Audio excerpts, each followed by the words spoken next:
Okay, good afternoon, everyone. Welcome to Vintage Masters of the Universe Marketing Panel. We're here today with the Masters of the Vintage Masters of the Universe Marketing, who basically made a success of the original He-Man toy line. My name's Aidan Cross, and I'll be leading this panel. And we have with us Rudy Obrero, who was one of the first illustrators to work on the Vintage Masters of the Universe toy line. He created the toy packaging artwork for many of our favourite Masters of the Universe toys, including Castle Grayskull, Battle Cat, Wind Raider, Battle Ram, loads more. And Rudy has been a professional illustrator for 39 years now. And we also have with us Mark Ellis, the former Mattel director of marketing for male action toys, and it was Mark who held the meetings with Mattel bosses that resulted in the creation of the DC comics and later the Filmation animated series itself. So we can thank Mark for the fact the show existed at all. So I will hand you over to our guests and let them introduce themselves. So, tell us a bit about your about how it all started for you with the Vintage Masters of the Universe line. Before He-Man, I did work for Mattel through Mark Taylor, the guy I actually did the He-Man stuff for. But my first project at Mattel was Barbie Starvette. So, actually, I still do Barbie stuff today. Weird, but I do their CD covers. So, anyway, in my portfolio was mostly action adventure and some fantasy work. And so I guess Mark remembered that when this project came up, he gave me a call, and then I came down and we started. And at the beginning, it was just me and Mark, which was kind of nice for us because there was no other input than just one other guy. And but as things went on, got more as the toy became successful, it just got more involvement by corporate. I think it was this guy. There you go. That's it. So Mark, how did it all begin for you then? I'm in marketing. Was in marketing at Mattel, and was hired by Mattel to develop a male action figure line, not dependent upon a license from a movie or a cartoon show or anything else. And probably the best way to explain it is to go back a little bit in time. From 1975, when the $6 Million Man was introduced, what that did basically was killed off any generic male action figures. There was G.I. Joe and Big Jim for Hasbro and Mattel. And those toys were basically killed off by the $6 Million Man. And from then on, toys in the male action line were all licenses. And what would happen, and it happened while I was there working on the development of Masters. For example, we licensed Clash of the Titans and Megaforce. In Clash of the Titans, we spent $500,000 to get the licensing rights. We spent $500,000 on tooling, spent $1 million on a product, and the movie opened and closed in 2 weeks in March. And in November, the retailer was saying, well, what do we do with all this inventory? So clearly there was a desire to come up with a male action figure line that didn't depend on the play of a movie or a cartoon or something. Clearly, Star Wars, that was introduced in 1997, showed tremendous interest in male action figures, and once again reminded everybody in the toy industry that male action figure lines were really profitable things to get involved with because of the concept called runners. Basically, you develop, like Masters, the Masters line, we developed figuring it was going to do about $12 million for the first year. And what happens is that you have your tooling budget, your advertising budget, and when all of a sudden you meet that $12 million goal, what you've done is you've amortized all of your tooling dollars, which especially for masters was very expensive. So what happens is that the next millionth dollar you have in sales over the first budget, that's very profitable because there was a tremendous amount of money that you had to amortize for the tooling.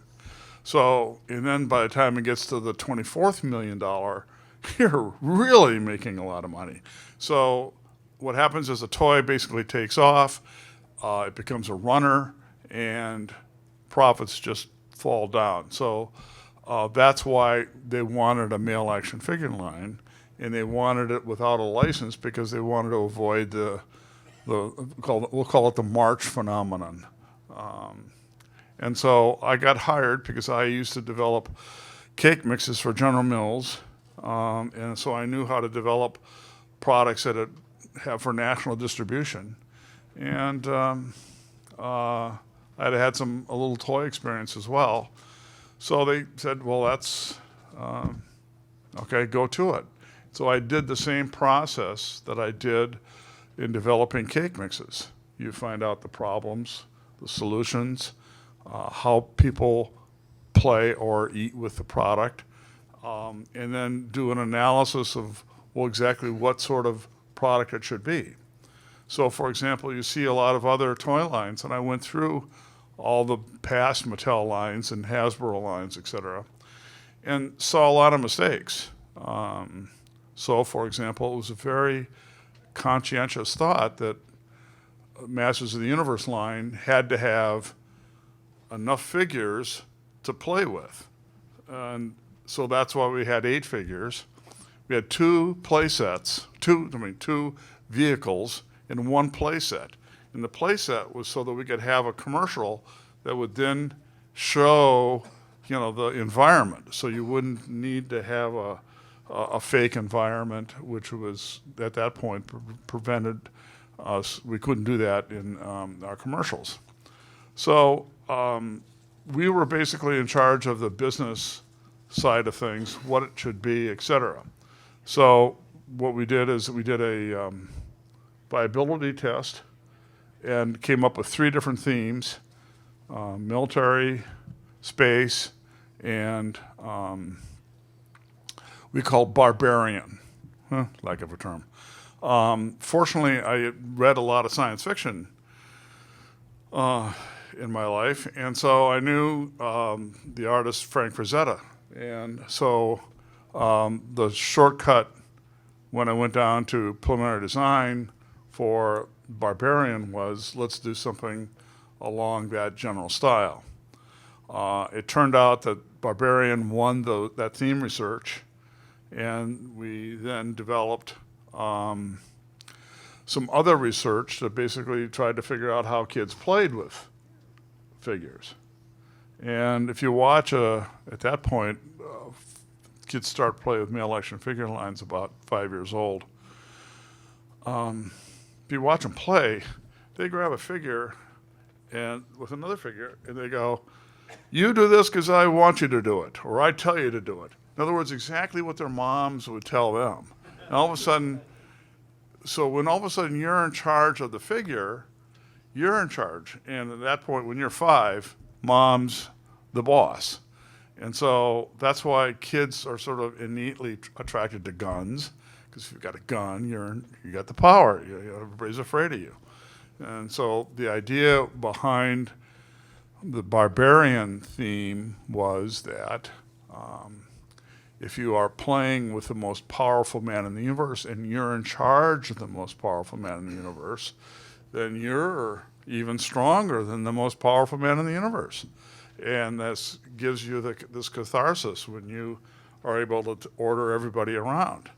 So that's why this power theme and the Frank Frazetta thing came into sort of being.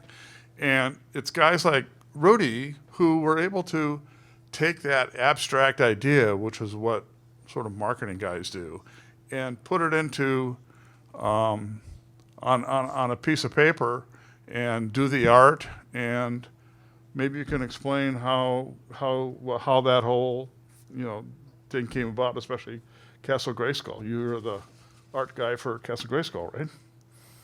Yeah, I was asked by Mark if I could do Mark, Frazetta. Mark Taylor. Mark Taylor. And I said, yeah, I can do I can do Frazetta, but I don't want to get a call from Frank. Said, hey, stop doing my art. So I told him we need to go left of him, right of him, under him, or over him, but we can't do Frank. So we ended up doing something a little bit close, but not quite. And the thing is, it was nice because we didn't have to hold true to the toy. It wasn't going to be a photograph on a box.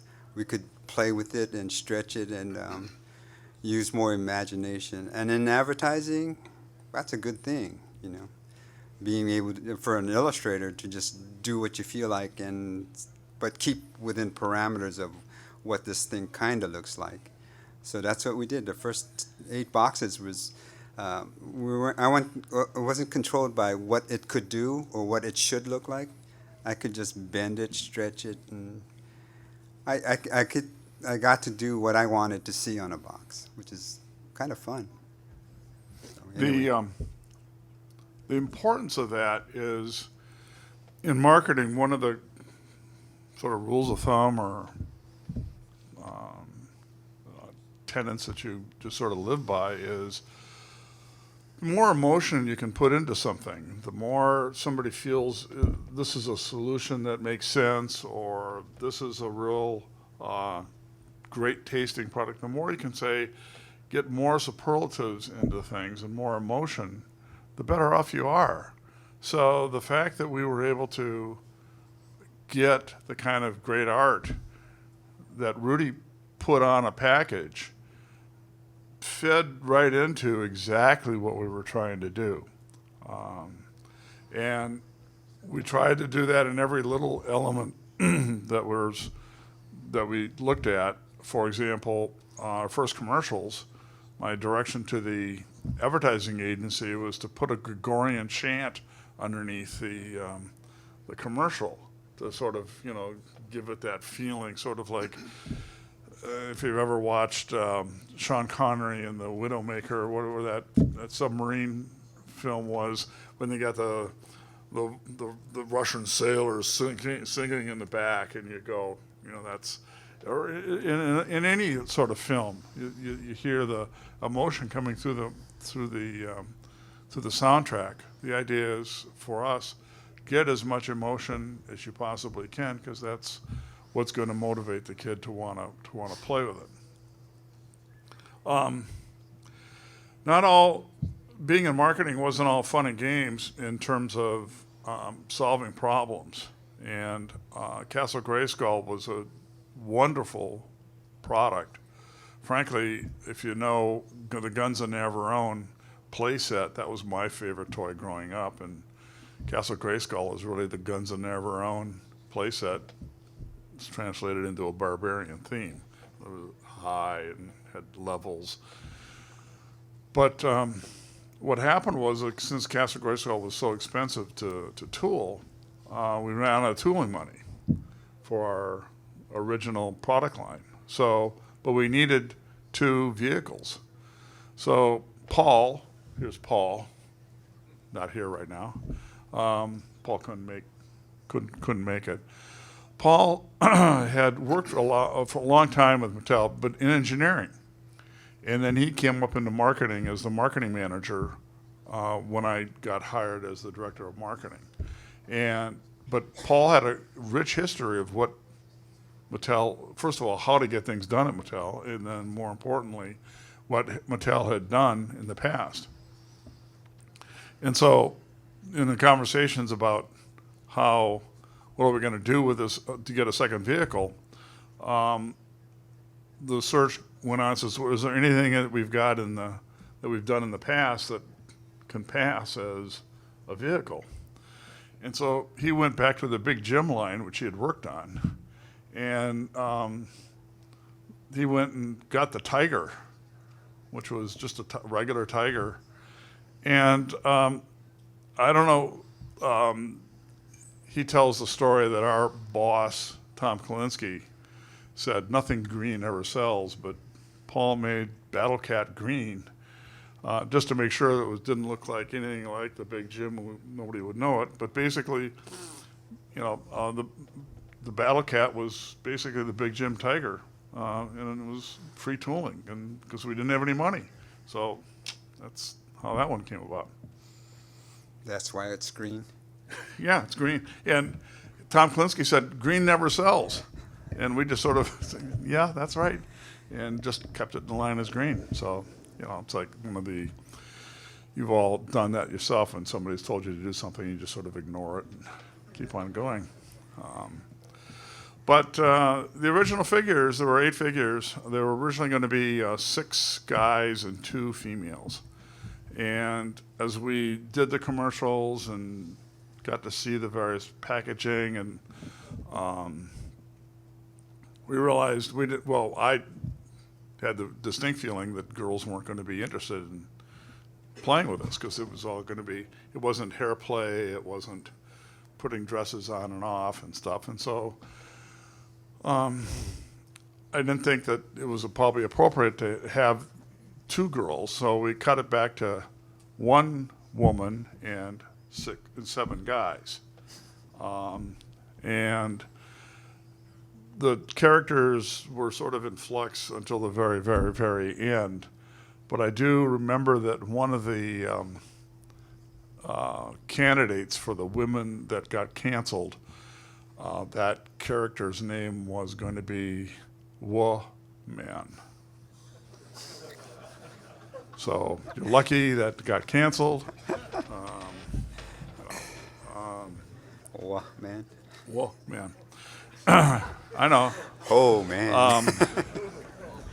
Well, I will admit that after the line got developed, the first original characters, and we were looking for additional characters, a great deal of our brainstorming occurred at Tequila Willie's in Manhattan Beach.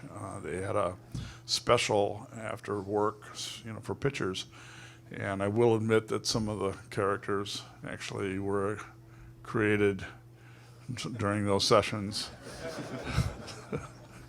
I distinctly remember Squirto, the gear, because I loved Gyro Gearloose, and so I think it was Mechano, right? And so several of those characters came out of those sessions, but the fact that I can't remember attests to the fact that it was at Tequila Willie's. So a question for Rudy. So, what influences and inspirations did you bring to the packaging artwork? What drove you in your? Frazetta. It was. I'm a big fan. I'm probably his biggest fan. But like I said, I was worried that he was going to call me up and say stop. But yeah, his dark art and some. I grew up on comic books, and my favorite paperback guy was Doc Savage. It's that genre, spy novels and Conan the Barbarian. I just love those things, so I still do it today. Is there any particular piece from the Master of the Universe line that you are particularly proud of? Oh, the first one, the Battle Cat, which is weird because when I got called on a job, they told me that Mark told me this Mark tiger. Mark Taylor was going to told me that this tiger was green, and I looked at him green, and he looked at me, and we both went, okay, green, with orange stripes. But I tried to bring it to life. It wasn't for me. It's not just rendering a plastic model. I want it to be alive on the box. And generally, I was lucky because I was given an assignment to do a box with no cellophane window, so I didn't have to compare my art to the plastic product in the package. So I could do whatever I wanted. And Mark said, "Hey, go for it," and they can only say no, which. in the first, I think, 7 boxes, nobody said no. I just kept doing it the way I wanted to do it, and then it was going really good. So that's how. And I can't think of any. Maybe the Conan guy with his axe on a pile of bodies. That's the one that sticks in my head all the time. Well, because of course, to return to the subject of Big Jim, you also did the artwork for Zoar and Screech, the two Falcon characters who, like Battle Cat, they had begun. They were repaints of the Falcon from the Big Jim line. Yeah, I thought they were cool characters. They weren't like crazy birds, but they had armament, attack from the sky, bad birds. Good, right? Okay, and so for Mark, moving on to the development of the line and how the media panned out across its run. Tell us about how the genesis of the Filmation animated series began through your negotiations with Mattel. Yeah, my presentation to Filmation was done as Paul, who's not here, came up to me halfway through the presentation and whispered to me, "Your fly's open." So apparently that went well in spite of certain things. But so let me. What happens is that I was hired to develop this male action figure line, so I had to make sure that it worked. And my first presentation was Child World, doesn't exist now, but was the #2 toy company, #2 toy retailer. And so we made the presentation to them and went through the whole line and the research and explained the whole line, showed them the line. And astutely they said, "Can you tell us something that you're doing in advertising that is a joint venture with some other company? Because we know if it's just advertising, you might cut it back. But if you've got something with some other company, you can't cut that back. So we know that there's some substance to your statements about marketing." And I said, well, we had nothing, right? So, but it was my job on the line, and necessity is the mother of invention. So I just said, well, you mean I forgot to tell you about the comic book? And they said, you didn't mention that. And I said, oh, well, yeah, there's a comic book on Masters of the Universe. And, it's going to be a whole series, and it's great. So as soon as the presentation was over, I made appointments with DC and DC and Marvel, and flew to New York. And first with DC and said, we need to do a comic book together, and I'm here to buy a whole bunch of advertisements. And of course they said, no, you can't. You're talking about our editorial side, and I can't. I'm the advertising guy, and I can't say anything about that. And so, but one of the editors came in and said, "Cool figures. We should do a comic book on that." So, bango. I walked back with a cover of the DC comic book, the one with Superman, which is the very first one. And so the next presentation in 2 weeks was with Toys R Us. And so I did the same presentation at Child World, and Ian said, and we've got this comic book. And the guy turned to me and said, well, didn't you say that kids start to play with these figures at 4 and 5 years old? I said, right. He said, they can't read at 4. So what's a comic book going to do for you? And I said, well, it's going to add to the marketing impact of the 3 one-hour specials that we're doing. And my brand group was in the back, and they're going, great, I'm running my mouth again. And so the next day I went and made an appointment with Bill Hanna and Obrero. and walked into his office, and his office is as big as his room. And after you walk to the very end, there he's got these, Emmys and stuff that he has won, or Oscars, or whatever all these awards. And I'm talking to God, it's like, I'm really nervous. And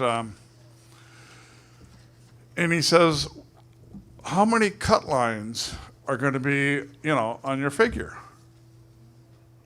And you don't know me, but I'm pretty good at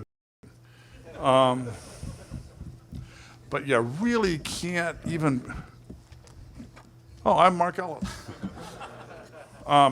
You really can't begin to sling things, if you would, if you have no idea what the question means. It's like the usual, right? So then they had to painstakingly explain to me, well, you've got a muscular character that's got a six-pack of abs, and every time we do an animation, we have to do the cut lines for the abs to show the abs, and if there's 4 lines, then those 4 lines have to be on every cell that He-Man appears, and if it's only 2 lines, if it's 6 lines versus no lines, you've more than doubled the price of the animation for a film. And I'm going, oh, okay, huh? So like I didn't know. So obviously that meeting didn't go well. But my next meeting was with Lou Scheimer at Filmation, and hi, I'm Mark Ellis. At that point I was a vice president of marketing and mail action and all that stuff. And we've got this figure line. It's going to be really great, and we want 4 cut lines. Because I wanted to make him think that I was an expert in animation. But he had the idea of going into the syndication, because we bought spot television. So we would go to an individual market with both a TV show to sell but money to buy commercials. So that was a 1-2 combination. So that's how the film ended up getting huge clearances, and it was the number one show in syndication for about 8 years. And how about the live action movie? Did that come about through your efforts as well? Well, yeah, because from my point of view, that's just advertising. So, I looked at it as, well, we're going to spend $8 million in advertising, and are we going to do that in spot television, or how can we do it? And so putting $4 million or $5 million of cash into a movie, and its impact, is a really great investment. So I went around to some of the various people, but clearly I was, I knew less about that than I did about animation, which clearly I told you I know nothing about. So fortunately, we had some people that did in the marketing services and took over the development of the film, and that's how we got Ed Pressman to be to do the film. He walked in and basically said, "Hey, look, with the kind of budget you have, you can't afford to have this thing on Eternia. You gotta go start on Earth. You gotta start on Eternia, and then quickly figure out how you're going to go to the Earth, because you're going to afford that." And then, and it was, I think it was Gary Goddard who bookended it back in Eternia, but it was clear that Ed Pressman knew his way around low-budget films, and so that's when he got the nod, and then he went off and hired the other people. And how about, what was your role with regard to the She-Ra line and marketing towards girls? Okay. Audience. Mattel had various groups in marketing. It was like preschool, and then boys' toys and girls' toys. And within girls' toys, there was Barbie, large dolls, and small dolls. And in male action, in male, there was Hot Wheels, male action, games, activities, and novelties.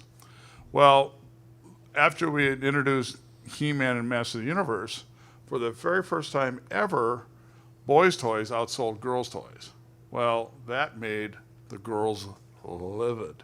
I mean, no love loss, but, and we would obviously during Toy Fair do various things, like we'd have our products on display and customers would come by and we'd present. And of course, during the breaks between when customers came through, we'd go over to the girls' toys and mess with their displays and put the dolls upside down and do various things. And so there was a little competition going on. But what happened was that they ended up saying, no. If you're going to do what we did is we found out that 30% of the sales of He-Man and figures the first year were to girls. And we just went, that was astounding. And so we decided to do a girls line, and the girls' toys said, no, we're taking that over, because clearly they wanted that sales on the girls' side of the ledger. So they took that over, even though the girls' line didn't have hair play or taking the costumes off and on, which is all what girls do for dolls. So with the development of She-Ra alongside the Masters line, was there ever any concern that it would hurt the sales of the Masters line by having it associated with a line of girls' toys, or? No, not at all. The Masters of the Universe shot itself in its foot just by itself. Didn't need any help from She-Ra. What had happened was, remember I told you I did a fair amount of analysis of what was right and what was wrong about various introductions in the past. And we'd come up with the idea that there had to be 8 figures. But it was really important to make sure that all 8 characters showed up all at once in the right ratios.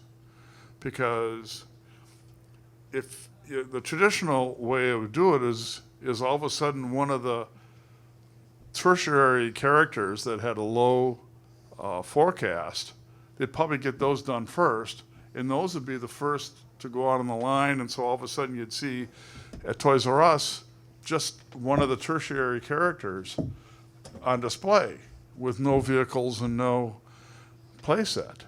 And people went, well, this isn't going well. Well, so we made sure when it was introduced that everything was hit the shelves at the same time, and we only sold the characters in an assortment.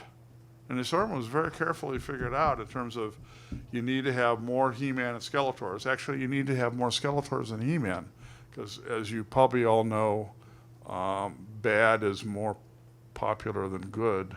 I don't know if you know that. But what happened was that after the first year, Mattel was a little short of its stated sales objectives. And so the question was, well, can we make more He-Man figures? And yes, we could, because clearly with the ratios, we'd have excess capacity with the secondary and tertiary figures. So what they did is they said, well, just fill the cases up with whatever you got, and we don't care. And so then all of a sudden, the shelves at Toys R Us were all the tertiary figures and no He-Mans and no Skeletors. And so the sales started to slow down. So it was just basically a giant shot to the foot.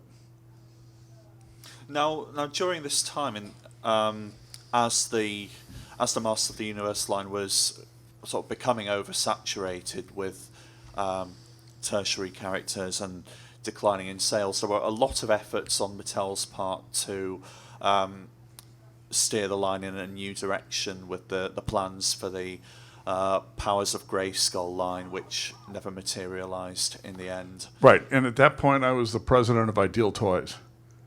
So, So I'd gone, I'd done the Queen's Wave and left. So moving on to moving on to Rudy and your involvement in more recent products in the Master of the Universe Classics line. How were you approached to how were you approached to imagine these things after such a long I period got a of call time? from I think Joyce Aller at the time to do a new box for the Wind Raider. And I thought, wow, that's cool, because I like that box a lot, the old one, so I got to do it again. And bigger toy, bigger box. I don't know how they found me again, no. They must, my name is still in their Rolodex. It's 20-something years. And Rudy's being modest. He's got his art on display right here. Take a look at it. You can just see it really oozes the sort of telling you about the power and how that it comes through, and he does that very well. And so I think that Mattel was wise to keep his telephone number on speed dial. Anyway, your story about the introduction of the mini comics, that explains a lot to me, because when I was doing these early boxes, there was no storyline, there was no backstory. So when I got the assignment to do Castle Grayskull, I put Skeletor in the castle, which apparently doesn't make sense to anybody out there. Made sense to me because Skeletor, skeleton castle, that's his house, that's his decorations, right? So then 20 some odd years later, everyone's asking me, why'd you do that? He just explained it just now. I just got it. He needed a comic book, made one up, and then the story was created after the combo pack where I got the bad guys riding on Battle Cat, but 3 Battle Cats. I thought they were the horses of the time. So I thought everybody was riding Battle Cats. So if you had that question, it's just been answered. They needed a mini comics. And a common factor in your artwork from those stages is that there are a lot of filler characters in the background, like various interesting designs of nameless characters who show up in the background. What was your inspiration with these? Well, you need to, if you just show 1 or 2 characters, it becomes too intimate. If you want epic, you have to have crowds. You have to have an army in the back, tons of smoke they just kicked up because they're marching, and silhouettes. Like you need 100 people in the back. So that's just make the image more epic. Just hire a bigger cast. And so tell us a little bit about the work you've done for other clients besides Mattel, because you've also been the style guide artist on E.T., The Scorpion King, Peter Pan, Universal Monsters, Curious George, and so on. So any other projects that particularly stand out for you? Well, I still do concept work for the studios, and I do a lot of stuff for Minions. I do Minions. My biggest client was Curious George. It's 20-some-odd years of Curious George. I do 95% of that. My daughter does half of that now. So I think we're kind of phasing out because I think we got too expensive, but whatever. But so I do a lot of stuff. I mean, your more recent projects, you've done work on The Cat in the Hat and. Oh yeah, I just did Digimon stuff the for movie. Sing, and I'm doing some projects for Warner Brothers right now, but NDA. I can't talk about it. But pretty cool stuff, though. And yeah, I'm kind of semi-retired. I only work for people I like, and which is really nice because I still enjoy the work. I still like doing it, and if I don't do it on a commission, I doodle the stuff anyway. So I'm drawing and painting all the time.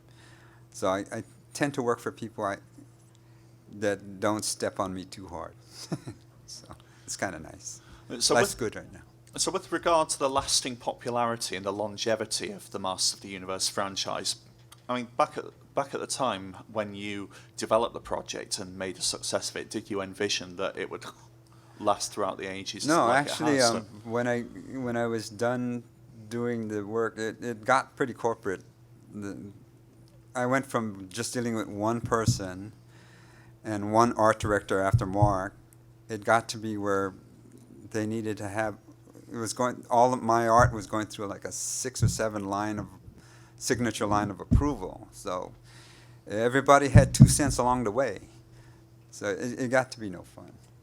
And then my stuff was in oils, and I was driving across town, and I'd drive all the way over there, and they'd say, "Can you take this one thing out?" And I'm going, "Oh, could have phoned that in, right?" But yeah, so it got on. My main business at the time was movie stuff, so and it was more lucrative in that area, and it was kind of easy to walk when it got to be. They went from a nice client to a kind of client. So, and then the drive was too far. So same question to Mark. How does it feel to you that your marketing efforts on Master of the Universe paid off so well, in that we essentially have your hard work to thank for the Filmation series, the movie, the DC comics, and the lasting power of the line? How does it feel? I'm astounded. And frankly, I didn't even know that anybody cared Exactly. until about 6 years ago when they called me, "Hey, you want to come to a PowerCon convention?" I'm going, "For what?" They said, I'm going, "Really?" And because I had, my sort of swan song to the Masters line was, I had about 8 cases of the original figures up in my attic, and my then 13-year-old son decided with 4 of his friends to open them all up and play with them all. So to this day, when he asked me subtly, "Gee, Dad, when you kick the bucket, am I going to get anything?" And I said, "Well, you would have gotten a lot more if you had opened up all those He-Man figures." It was exactly that. It's about the same time, 6 or 7 years ago, I get a phone call out of the blue. Somebody goes, "We finally found you." And I'm going, "Who are you?" I thought it was the IRS, So, but I had no idea it had blown up again. It had blown up big in the 80s, but, for me, it was over when I stopped working for them. I just for me, each assignment I just do and I forget. So my whole business motto is fire and forget. I go to the next job and then just go to the next job. So after 20 years, somebody says, "Hey, you're the guy," and I'm going, "I don't know, am I?" But yeah, it was a surprise. Kind of cool, but yeah, I appreciate all you guys. And to Mark, you mentioned earlier you'd moved on by the time of from Mattel by the time of the later stages Quickly. of the Masters toy line. So tell us a bit about the other work you've done. Oh, I just left to run Ideal Toys for a couple of years, and then I've run a bunch of other companies since then, 4 or 5. So I'm sort of, my background is actually in finance, but I've always been in marketing. So for some reason they like that combination in terms of running companies. Okay, so let's hand it over to anyone who would like to ask any questions. Anyone have? Yeah. Just kind of like for Rudy here, you added little here. You talked briefly about it, adding little details and characters to the original box arts. And I'm wondering, when you didn't know the names of these characters, or who's fighting who, or for what reasons, did you have any reasons, or stories, or names for those little things that you added? Like, there's a really cool looking dude on Castle Grayskull with like a horn for his helmet, Yeah. and then there's like a bunch of other little like silhouette shadow dudes like riding like little flying things. Yeah. Here's the thing with the flying things. Apparently, I don't remember, but all my high school friends used to tell me, you used to draw all these air battles in the margins of my paper. I would have all these air battles. And I think it's because I grew up right outside of Pearl Harbor. So that was still, it was 5 years or so after the war, and I just had all those going on in my head. And to this day, I add stuff in there that is trying to shoot at somebody, trying to crash into somebody. Just more fun, right? Just foreign invaders, huh? Yeah. And you can't just watch the people on the ground. You gotta look above. So yeah, I like flying things, fighters. So maybe He-Man and Skeletor are working together to fight those foreign invaders. And the new castle box, I tried to put somebody in Wind Raider coming around shooting at the guys on the ground. They made me take that out. And I thought, wow, man, how can you not like somebody coming in from under the logo and shooting at somebody else? It gives you great explosions on the ground, right? So that's how when I do a piece of art, I play with it. I like to play. And I like to see what I want to see in it. If it's going to be a battle, land, sea, and air, let it all happen, right? Anyway, that's how Yes.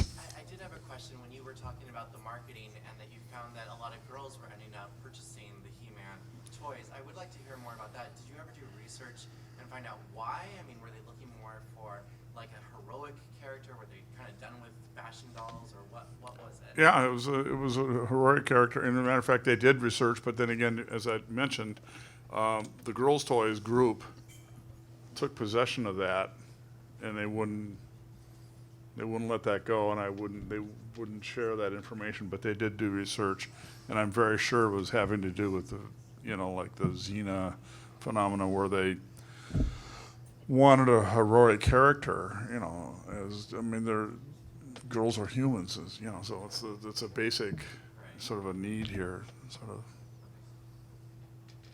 Yes. Can you talk, Mark, a little bit more about like the synergy between you guys and Filmation?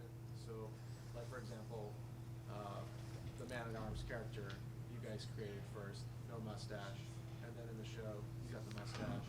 Well, you And see, also like yeah. maybe like the demand for characters that were from the show that you guys had to fulfill later on. Well, that's for a guy named Joe Morrison, who was the vice president of marketing services for Mattel, a little bit of a sore subject. Because what happened was that to develop a good storyline in a cartoon, you need humorous relief.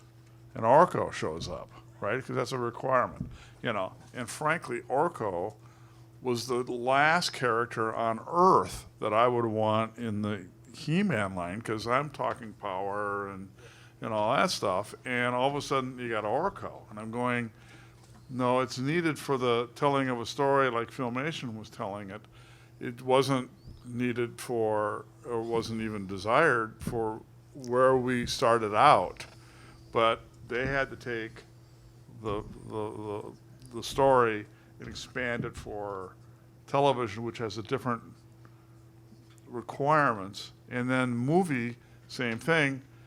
the story requirements are completely different. So they took that slightly different. So if you think about it, when you say He-Man and Master of the Universe, there's a whole bunch of different businesses here. And your memories might be the film, or it could be probably the television show, and only somewhat the characters. I can just go back and talk about the original characters, but it morphed and did its own thing. Yes. Maybe we can confirm this is true or not. A long time ago, I read that the inspiration for He-Man was in Mattel was actually looking at Conan the Barbarian, the movie for licensing toys, but because of violent nature, they kind of dumped that idea of what they might do with Barbarian motif. Is that just an urban myth? Is that not true? What happened was that all the whole thing in terms of doing the theme research, it had come back, Barbarian. We had looked at, various forms of how the Barbarian and Mark Taylor originally came up with the original drawing of He-Man. The size of He-Man was developed because the basic question I had was, well, what does it do? What does the character do? It's got to do something, because I grab a toy and I go, well, what does it do? And it has a battle action waist. Well, that size was developed so that we could fit the rubber binder in the waist so it could do it. So that was the smallest size we could make it and still work with the rubber binder. After all that was done, we found out that Conan, the Barbarian film, was being done by De Laurentiis. So we went over and took a look at it to see if there was we wanted to merge them or whatever, but it was, we were well along the path on He-Man, and I knew about Conan the Barbarian, but, that wasn't a source of any inspiration whatsoever. So it was sort of like which happens in life a lot, an independent development at the same time. Any more questions? It's amazing that the same time that we introduced He-Man, we also introduced A Bad Case of Worms. I don't see anybody here wondering about that. Nobody's asked any questions about it. No one's asked about worms. Those are the very first ones that you throw on a wall and they stick and they crawl down. That was how that whole thing's. I did that the same year we did He-Man, same introductions. I guess so. Actually, Jill Barad, I had hired a marketing product manager, Jill Barad, to run Bad Case of Worms, and she became the Mattel president. Anyone else have any questions? Yes? Yeah. Yep. You said something earlier interesting about Clash of Titans.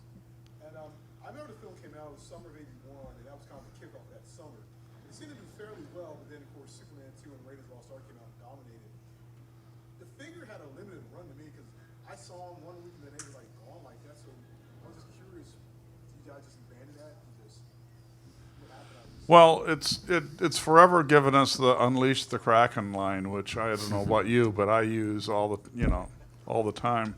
No, it was a very short, as in terms of a film, it was a tribute to Harryhausen, the stop action, and what the film, they gave it to him as one last, hey, listen, you did all the Sinbad things and da-da-da-da, so here's this film, do it. And then we ended up, I got stuck with it for, coming up with the line. So it was. Trust me, it was in and out of the theaters in a month. Right, we've time for one more question. I think there was someone at the back there with... Yeah.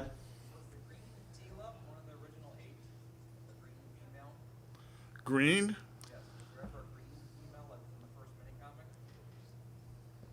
Oh, the mini comics, those guys, who knows what those guys were doing? I mean, first of all, they're from Chicago. It's cold, but no, that that had nothing to do with the actual line itself.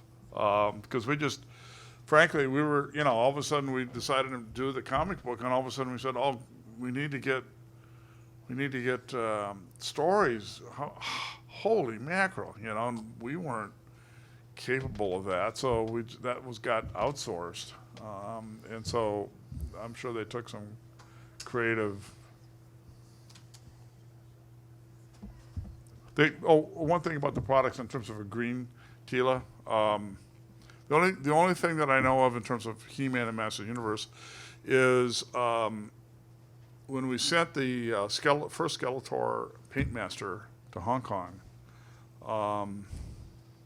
Apparently something happened in transit in some of the paint ran, and so on the very, very, very first Skeletor figures, there's a little orange thing on the cheek, and I saw it for approval, and I'm going, what the hell's this?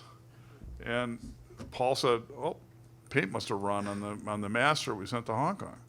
So I said, well, get rid of it. I mean, it's, and so apparently, it was in production, but but it got quickly fixed. So that's the only color change that we've had. Okay, well, we do have to wrap the panel now. So a big thanks to Mark Ellis and Rudy Obrero. Good job. Good job.